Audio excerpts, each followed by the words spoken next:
Leader of the Opposition, Joseph Harmon, in responding to statements made by the Vice President Bharrat Jagdeo, alleging that the APNU AFC was responsible for electoral fraud at the 2020 polls, had this to say. Bharrat Jagdeo is living in a social construction of his own reality.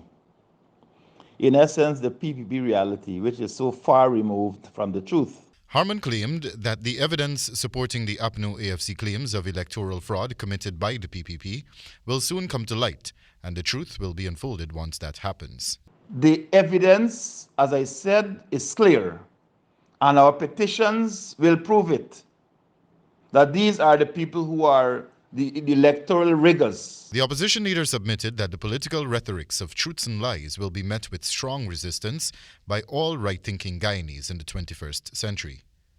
He also said that changes touted by the Vice President in favor of constitutional reform is nothing but a sham, designed to cloud the reality that the PPP has been elected to office on the basis of a flawed as well as fraud system.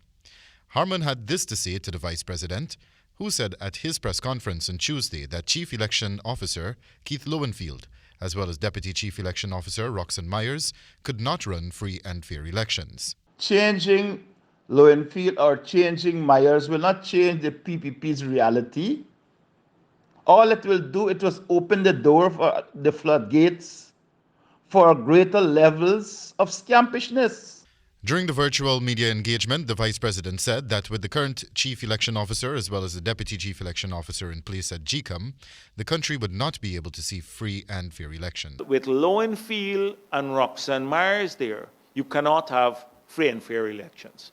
Jagdeo also highlighted that provisions are being put in place to amend the Representation of the People Act to ensure greater scrutiny by the public when elections are held, so that no doubts would exist with regard to who won the elections. The statements of poll, when they are received before the count starts, we want them published. We want them published in the newspapers, in the Gazette, and posted online. So even before the count starts, the industrious Guyanese can then go see the SOPs and they can calculate who won the elections. Wendell Badrie, HGP Nightly News.